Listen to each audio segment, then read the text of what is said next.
Assalamualaikum warahmatullahi wabarakatuh. Baiklah sahabatku, dimanapun Anda berada, kali ini kita sama-sama belajar untuk menganalisa padi ataupun belajar memahami tentang padi dari awal sampai akhir. Jadi inti dari kita sebagai petani itu nanam dan panen. Jadi inti dari pertanian itu panen, berapa panennya. Nah, itu sangat menentukan hasil kita sebagai petani. Untung dan rugi itu apa istilahnya, untung dan rugi itulah ketentuan dari pertanian. Sekarang kita belajar menganalisa dari awal atau mengamati dari awal tentang hasil padi nanti. Jadi ini pola Legowo 41. Jadi di sini saya satu lorong itu 100 cm atau 1 meter. Jadi 1 meter saya tanam 4 baris dan lorongnya 40. Lorong ini 40 cm. Yang menentukan hasil seperti ini. Jadi saya itu menghitung dari awal tentang produktivitas padi. Jadi kalau Legowo itu yang saya amati itu banyak anakan yang akan produktif. Jadi menganalisa itu dari awal seperti itu. Jadi misalkan seperti ini 1000 meter persegi. Jadi tanah saya itu macam-macam ya, ada yang 1000 meter persegi, ada yang 1500, ada yang di sana lagi itu 2000 meter persegi. Jadi petaan di sini nih kecil-kecil. Jadi kalau memperkirakan itu mudah. Seperti ini yang sering saya yang saya pelajari itu dari sini, karena petakannya kecil jadi mudah. Nah, seperti itu. Jadi anakan produk itu seperti ini. Misalkan dalam satu rumpun ini berapa anakan? Misalkan nih contoh 1, 2, 3, 4, 5, 6, 7, 8, 9, 10, 11, 12, 13, 14, 15, 16, 17, 18, 19, 20, 21, 22, 23, 24, 25, 26, 27, 28, 29, 30, 31, 32, 33, 34, 35, 36, 36. Jadi ini padi umurnya 40 hari setelah tanam. Seperti itu. Habis itu kita bandingkan sama padi yang pola tanamnya cukup rapat. Ini nanti kalau biasanya yang udah saya pernah teliti bertahun-tahun, udah lama, cukup lama. Itu kalau dengan tanam Legowo, misalkan kayak tadi anakannya 37 ataupun 40. Kalau dengan tanam pola Legowo 41 seperti ini, biasanya anakan produktif itu sekitar 25 sampai 30. Kalau anakannya 40, kalau 30 yang berbuah berarti 10 yang tidak berbuah. 10 tidak berbuah. Jadi kita kalikan, bisa ditengok nanti misalkan jarak tanamnya 30 kali 30. 30 kali 30 terus kali 1000 meter persegi.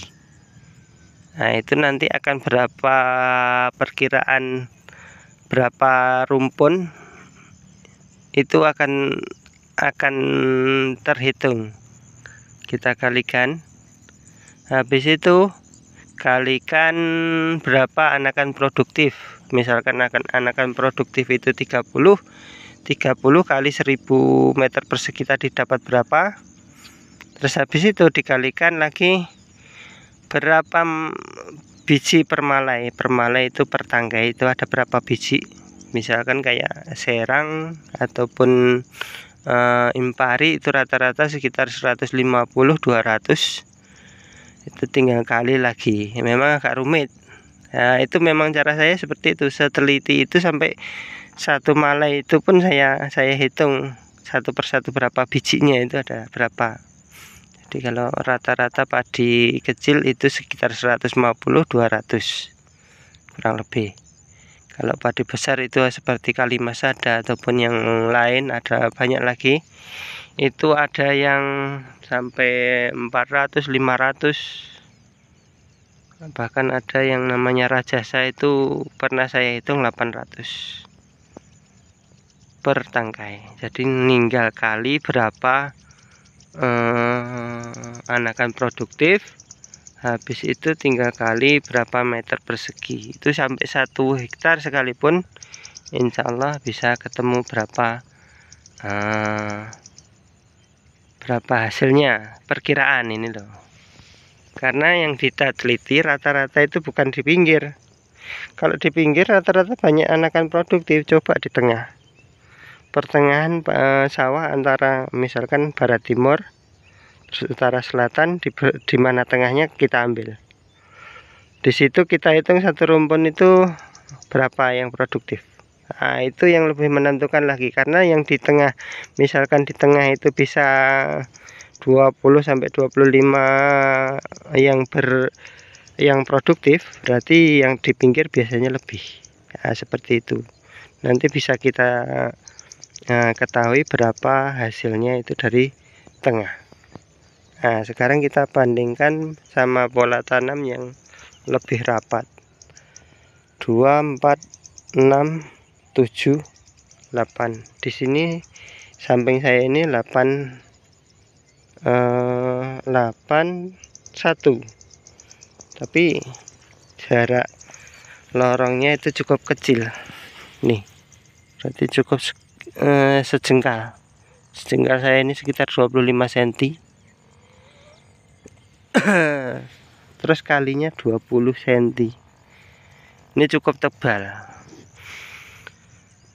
Ngapa padi seperti ini biasanya hasilnya kurang? Ini menurut perhitungan saya, karena mereka produktivitasnya sedikit. Misalkan gini, satu rumpun ini anakannya sekitar 30 atau 40, sama misalkan seperti punya saya tadi. Cuma dia anakan yang produktif tuh sedikit karena dia rapat. Terus jadi nutrisi dalam tanah ini terbagi. Jadi berebut istilahnya. Sini banyak, sini banyak, sini banyak. Ini istilahnya berebut. Siapa yang paling dapat banyak. Habis itu sinar matahari juga menentukan. Jadi kita lihat aja seperti pohon itu pun kayak gitu. Siapa yang paling tinggi ya dia yang paling subur. Siapa yang paling tinggi ya dia paling cepat besar. Yang pendek nggak dapat nutrisi, udah kalah. Nah, seperti itu juga padi. Jadi kalau nanamnya rapat, dia pun anakan produktif semakin dikit. Habis itu buahnya pun makin kecil. Bisa dibandingkan misalkan satu malai itu sekitar sama-sama 200 biji. Sama-sama 200 biji, kita timbang pakai timbangan yang pakai gram, itu pun udah lain. Hasilnya udah lain. Karena saya sudah membuktikan seperti itu. Sedetail itu saya menghitungnya. Jadi sangat saya teliti. Karena dulu itu saya berpikir, oh iya, untung ruginya petani itu dari hasil akhir.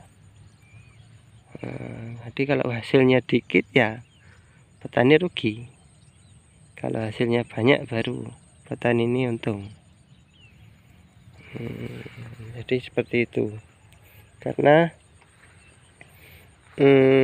istilahnya kalau nanam rapat itu seperti itu tadi. Pertama dari unsur tanahnya, dia nutrisi dari tanah juga perlu, nutrisinya berebut kalau terlalu banyak rapat nanamnya. Habis itu pencahayaan, dia juga berebut dapat cahaya, siapa yang paling tinggi dia yang dapat cahaya. Terus habis itu dari angin dia juga kalau terlalu rapat itu anginnya nggak masuk, jadi penyerbukan nggak sempurna. Nah, beda seperti ini yang nanamnya, yang sebelah ini yang punya saya nanamnya jarang seperti ini. Dia bisa istilahnya mengembangnya itu bisa full. Terus habis itu dari lorong-lorong ini bisa masuk angin, anginnya itu masuk, jadi penyerbukan akan sempurna, banyak anakan produktif. Terus tanah, kalau orang-orang kampung sini rata-rata bilangnya buang-buang tanah, tapi enggak sebenarnya, karena anakan yang produktif makin banyak, terus nutrisinya itu malah jadi fokus, enggak terbagi-bagi banyak-banyak kayak gitu, enggak berebut angin, enggak berebut matahari, enggak berebut nutrisi dari tanah. Nah, ini yang menyebabkan padi semakin berisi dan banyak anakan produktif.